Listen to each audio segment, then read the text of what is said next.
Aha müəllimlər. Bugünkü mövzumuz oldu bizim ə, interaktiv təlimdə texnika və üsullar. İlk üsulumuz olacaq beyin həmləsi, əqli hücum. 1953-cü ildə Amerika psixoloqu Osborn tərəfindən irəli sürülmüşdü. Yəni əsasən qrup şəklində aparılır, həm də fərdi də aparıla bilər. Yəni burada əsas fikir şagirdlərdə dinləmək bacarığını, başqalarının fikrinə hörmət etmək kimi ideyaları formalaşdırmaqdır. Yəni bunun bir neçə növü var, həm də əqli hücumda deyilir. Strukturlu, struktursuz, əks düşüncəli, qrupla beyin həmləsi, həm də fərdi beyin. Deməli, qrupla da aparıla bilir, fərdi şəkildə də aparıla bilir. Müəllim bir mövzunu və yaxud bir problemi, situasiyanı və yaxud bir sualı şagirdlərə ünvanlayır. Şagirdlər ağıllarına gələn müxtəlif variantları, cavabları, assosiasiyaları, yəni öz fikirlərini qeyd edirlər. Müəllim də bütün fikirləri qəbul edir, yəni səhv düz olmasına asılı olmayaraq. Yəni heç bir kəs bir-birinin cavabına mühakimə etməməlidir. Hər bir fikrə mümkün həll yolu kimi baxılmalıdır. Sonda da müəllim yığılan bütün fikirləri, ideyaları lövhədə bir yerə yığır və ardınca müzakirəni başlada bilir. Şagirddə formalaşdırdığı bacarıqlar müəyyən situasiyalarda şagird çıxış yolu tapmalı, təhlil etmə bacarığı, tənqidi düşüncə bacarığı, məntiqi düşüncə bacarığı, yaradıcı təfəkkür şagirddə formalaşır.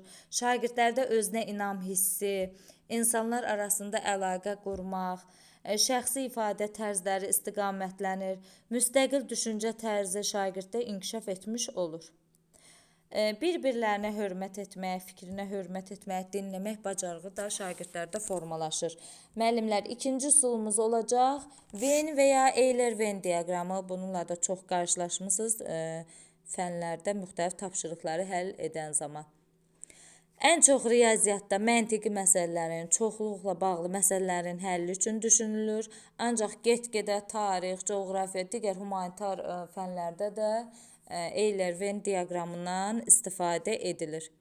Məsəl üçün, tarix fənnində ölkələr müqayisə edərkən oxşar fərqli cəhətlərini və yaxud hökmdarların oxşar və fərqli cəhətlərini, yürütdüyü siyasətləri, islahatları, yəni bunları oxşar və fərqli cəhətlərini müqayisə edərkən biz Euler-Venn diaqramından istifadə edirik. Şagirddə formalaşdıran bacarığı biliklər aktuallaşır, təhlil etmə bacarığı formalaşır, dəyərləndirmək bacarığı inkişaf edir, əsaslandırmaq bacarığı şagirdlərdə inkişaf edir. Yalnız ikili deyil, üçlü Euler-Venn diaqramından da istifadə edilir. Gəldi bizim Sokrat dialoqu. Sokrat dialoqu müəllimlər sual-cavaba əsaslanan strategiyalardan biridir. Yəni burada iş prinsipi suala verilən cavabdan yeni sual çıxarılır. Əvvəlcə keçirilən mövzuya uyğun əsas suallar aydın formada yazılır lövhədə. Sonra açıq suallar yazılır. Suallar şagirdlərin səviyyələrinə uyğun tərtib olunur. Sualı səsləndirdikdən sonra şagirdlərə 5-10 saniyə düşünmə vaxtı verilir. Müzakirədən qətiyyən kənara çıxmaq olmaz. Kənara çıxma baş verdiyi halda şagirdlərin diqqəti yenidən mövzuya yönəltmək lazımdır. Şagirdlərin verdiyi cavablar mütləq diqqətlə dinlənilməlidir. Vaxtaşırı müzakirə ümumiləşdirilir. Müzakirəyə mümkün qədər çox şagird cəlb edilməlidir. Şagirdlərin rolu nədir? Müzakirəyə başlamamışdan əvvəl şagirdlərin nə edəcəklərini izah etmək lazımdır. Müraciət olunduqda çəkinmədən öz fikrini bildir, yəni çəkinmədən, rahat şəkildə öz fikrini bildir. Verilən sualı mümkün qədər dəqiq və aydın ifadə et. Cavabını bütün sinifə ünvanla, yəni bütün sinifə. Müzakirə proseduruna riayət et. Müzakirə zamanı istifadə olunur ən çox Sokrat dialoqu. Sinifdə vaxtdan düzgün, effektiv istifadə etmək üçün suala mümkün qədər yığcam, lakonik cavablar verilməlidir. Yəni bu prosesi sonsuz olaraq davam etdirmək mümkündür. Əsas məqsəd sualın və müzakirə olunan problemin həlli yolunu tapmaq deyil müəllimlər. Əsas məqsəd şagirdləri müzakirəyə cəlb etməkdir. Şagirdlərin təfəkkürünü inkişaf etdirməkdir. Şagirdlərdə dinləmə, sual vermə, tənqidi bacarıqlar formalaşdırmaqdır. Fəaliyyətin bitməsini idarə edən şəxs müəyyənləşdirir. Bunun üçün sonda bir və ya bir neçə qapalı sualların verilməsi məqsədə uyğundur. Sokrat dialoqunda sual verən tərəf həm müəllim, həm də şagirdlər ola bilər. Gəldi bizə qızıl dairə 3N 2W 1H modeli problem həll etmədə. Bax, ən çox sualları testlərə düşə bilər ki, məsəl üçün problem həll etmədə, dinləyib anlamada istifadə olunan iş üsulu. Ona uyğun seçəcəksiniz. Yəni bir-bir diqqətlə oxuyun, qısalaşdırılıb verilibdir əvvəlki illərdən fərqli olaraq.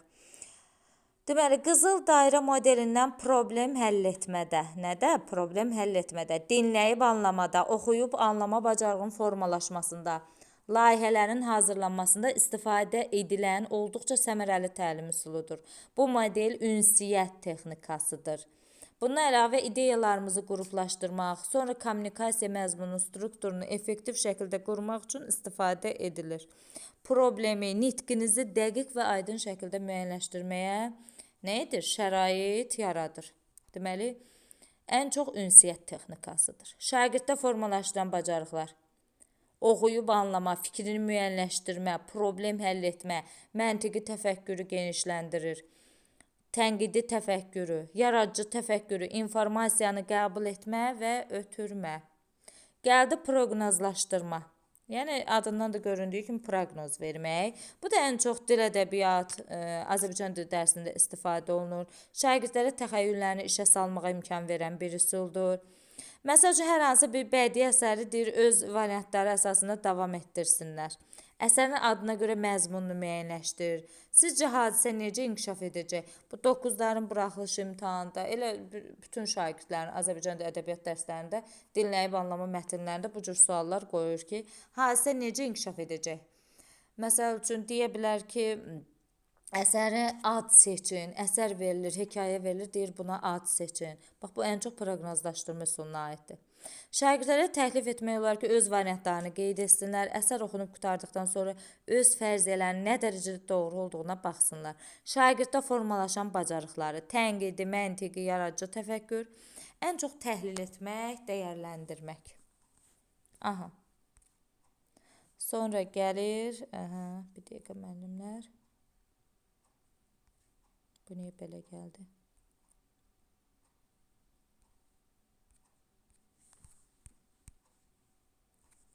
Aha.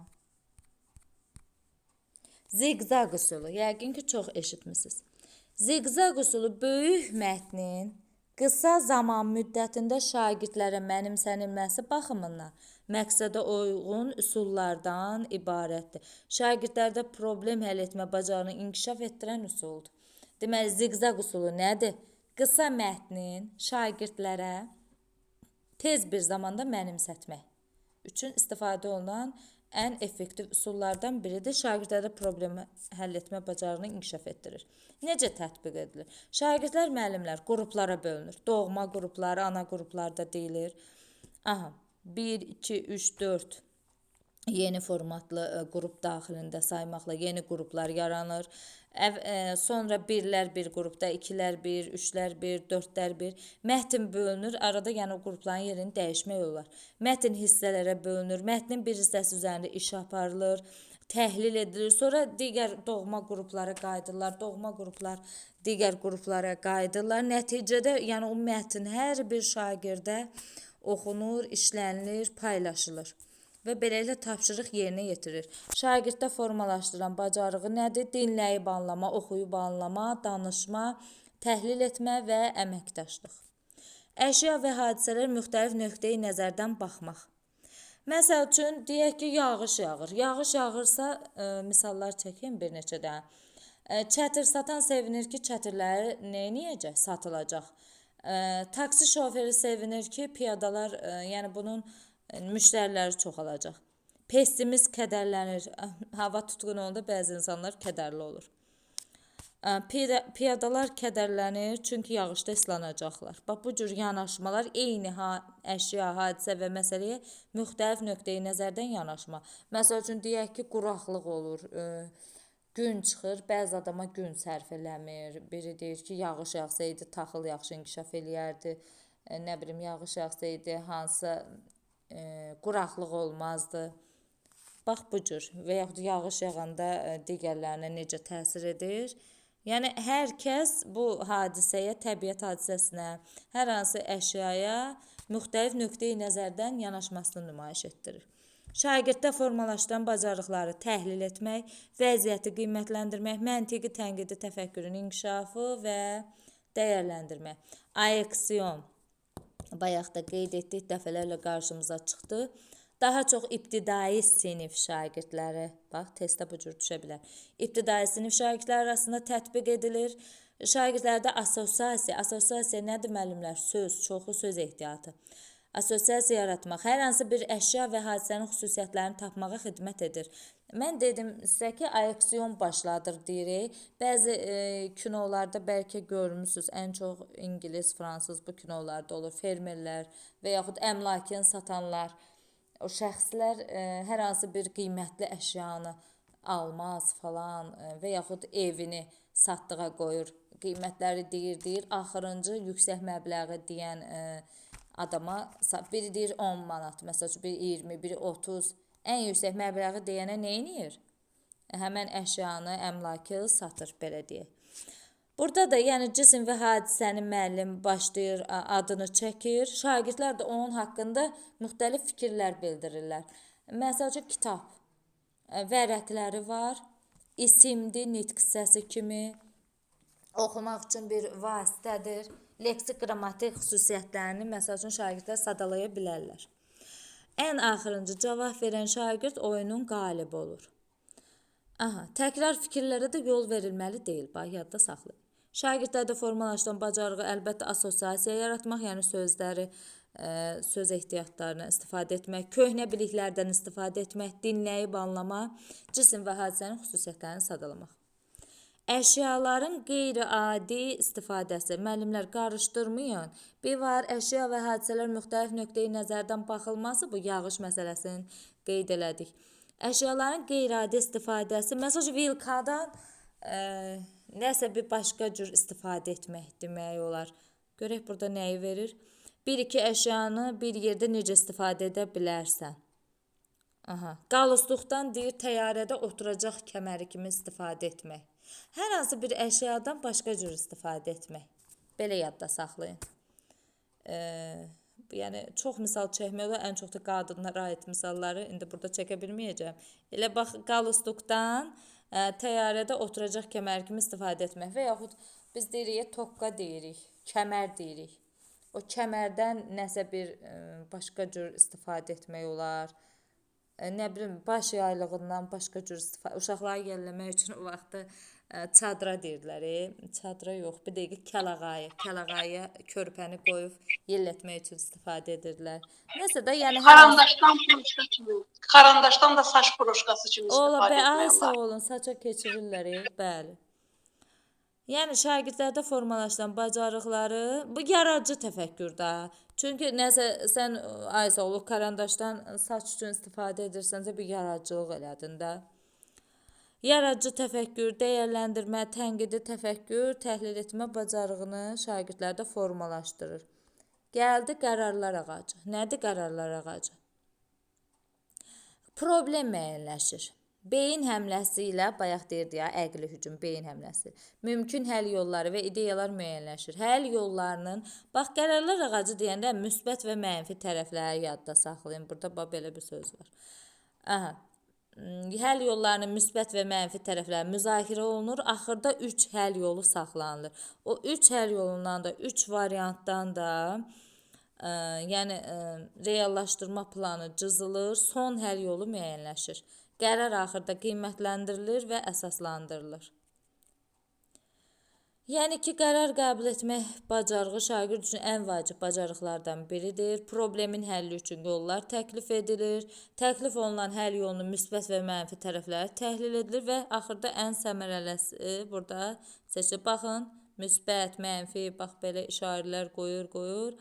Axırda üçünü saxlayır. 1, 2, 3 müsbəti. Yəni bu şagirddə formalaşdıran bacarıqları çətin vəziyyətlərdə qərar qəbul etmək üçün problemlərin bir neçə həll yolunu tapmaq, qərarlar qəbul edərkən səbəbləri təhlil etmək, əsaslandırmaq, ümumiləşdirmək, nəticə çıxarmaq, dəyərləndirmək, tənqidi və məntiqi təfəkkürün inkişafı, əməkdaşlıq, komanda işinə hörmət. Sinektika nədir? Aha. Zigzag dedik ki, böyük mətnlərin qısa zamanda mənimsənilməsidir, bəzən səhv sayılır. Sinektika müxtəlif cinsli elementlərin birləşməsidir. Bir mövzu verilir, mövzu ətrafında müzakirə təşkil olunur, hər kəs kreativ, mümkün həll yolları tapır, problemin həll yolu müzakirə olunur, müsbət mənfi tərəflər müəyyənləşir. Bax, qrupun biri problemi irəli sürən tərəf olur, digər problemin həll yolunu təklif edənlər kimi olur. Hər iki tərəfin fikirlərini ifadə etməyə şərait yaranır. Problemin həll yolunu təklif edənlər, yəni həllində maraqlı olduqlarını ifadə edirlər. Məsələn, mən istərdim ki, bu məsələnin həlli bu cür olsun, o cür olsun. Bu tipli cümlələrdən, baxın, mən istərdim ki, istifadə edilir. Beləliklə, hər iki tərəf axırda qərara gəlir. Yəni ki, intellektual fəaliyyətin nəticəsinə, tənqidi yaradıcı təfəkkürün inkişafına yönəlir, qrup şəklində olur. Müzakirə texnikası. Deyə bilər ki, harda müzakirə texnikasından istifadə edilir? Deyə bilərsiniz, sinektika üsulunda. Şagirddə formalaşdıran bacarıqları. Yəni, sinektikada olduğu müxtəlif cinsli elementlərin birləşməsi. Məsələnin həllinə qeydlər götürsəz daha yaxşı olar. Mən sizə istərdim ki, hər birinizin 100 vərəqli, 60 vərəqli bir jurnalını, dəftəri olar, orada qeydlər götürərdiniz.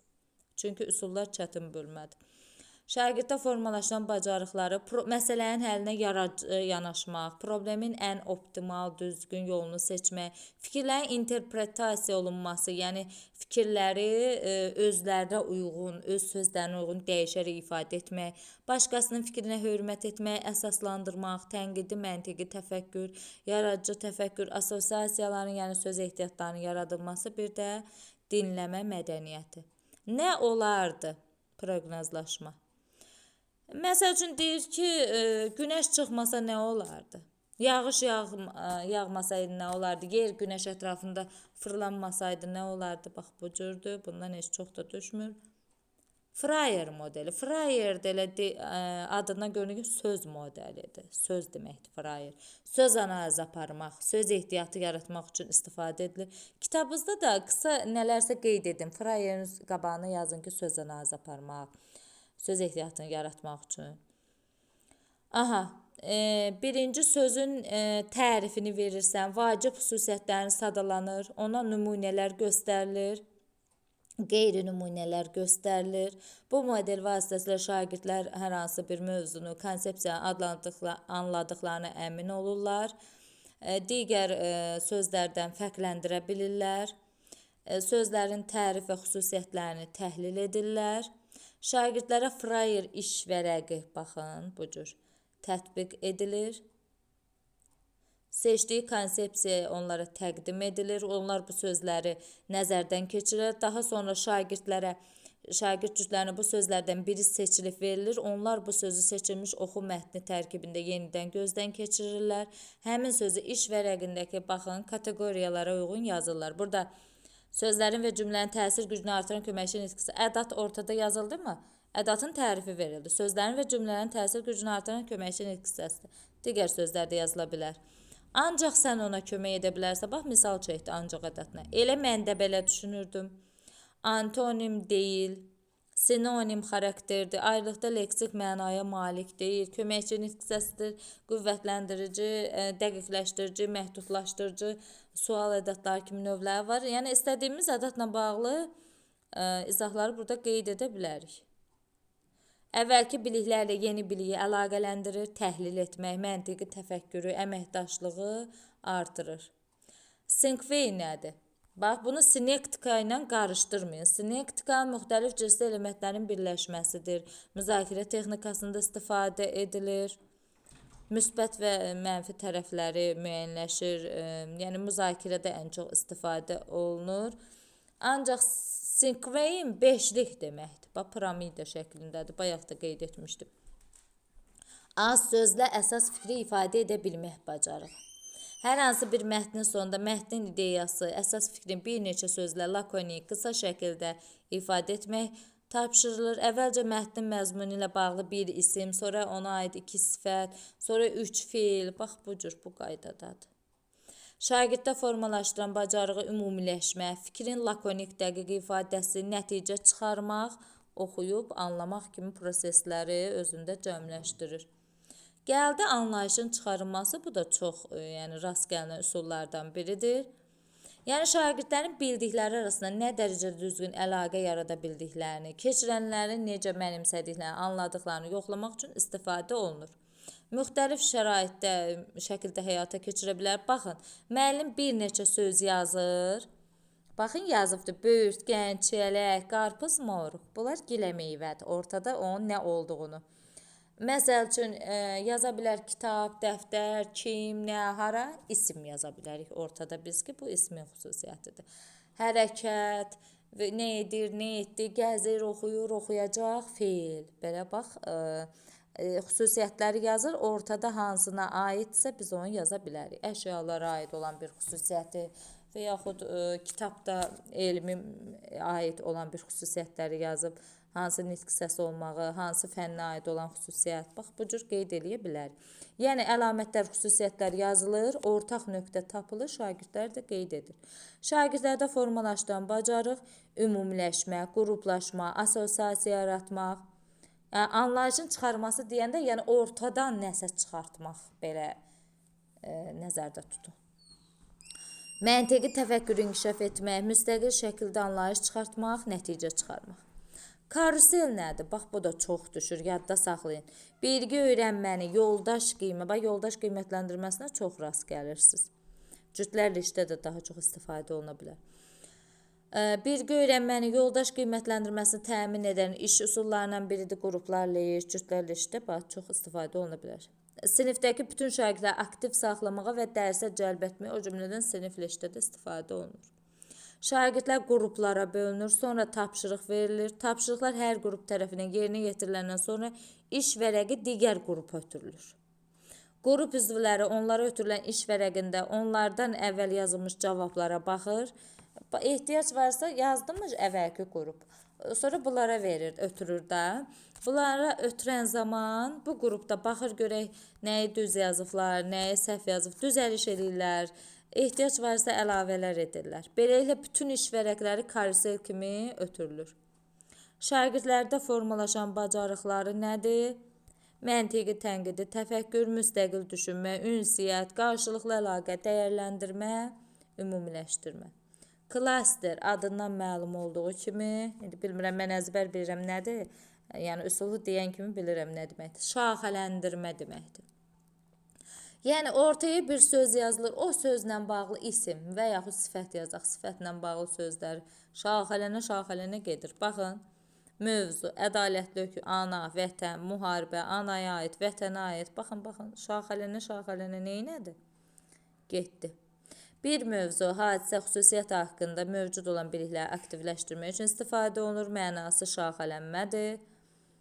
Ən çox diaqnostik qiymətləndirmədə istifadə olunan üsullardan biridir. Hər hansı mövzu ilə bağlı anlayış, hadisə klasterin mərkəzində yazılır. Şagirdlərdən həmin mövzu ilə bağlı açar sözlər soruşulur. Boş xanalarda qeyd edilir. Şagirdlərdə formalaşdıran bacarıq verilmiş əsas anlayışa aid bacardıqları qədər sözlər, anlayışları yaratmaq, anlayışlar, ideyalar arasında əlaqəni müəyyənləşdirmək, köhnə biliklərdən istifadə etmək, bilikləri sistemləşdirmək, fikirlərini lakonik ifadə etmək və ümumiləşmə aparmaq. Gəldi müzakirə xəritəsi. Müəyyən edilmiş mövzu, məsələ və problem ətrafında ideyalar formalaşır. Qarşılıqlı fikir mübadiləsi. Baxın, müzakirə xəritəsi budur. Müzakirə xəritəsi şagirddə şəxsi konseptual anlayışını qurmağa, ideyalarını əsaslandırmağa sual düşə bilər. Nədir? Şəxsi konseptual anlayışını qurmağa, ideyalarını əsaslandırmağa, müzakirəni stimullaşdırmağa kömək edir. Müzakirə texnikasından da istifadə olunur. Yəni burada hər hansı bir mövzu, məsələ və problem ətrafında sual verilir. Ardıcıllıq bu cür aparır. Geniş spektrli sual verilir, cavab və fərziyyələr dinlənilir. Deyilənlər üçün izah və əsaslandırma istənilir. Alternativ fikir və ideyalara sövq edilir. Fikirləri əsas mövzuya yönəldən sual verilir. Müzakirənin sonunda əsas məqamlar və deyilən fikirlər ümumiləşdirilir və bir daha vurğulanır.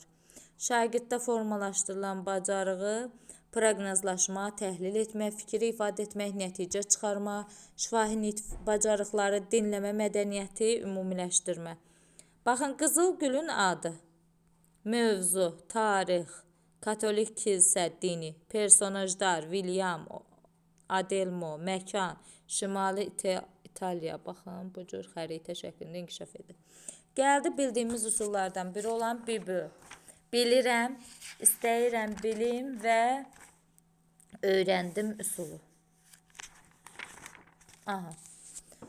İzahı. BİBÜ cədvəli şagirdlərə mövcud biliklərlə yeni biliklər arasında əlaqə yaratmaq imkanı verən iş üsuludur. Müəllimlər üçün bax, diaqnostik qiymətləndirmədə də istifadə olunan vasitədir.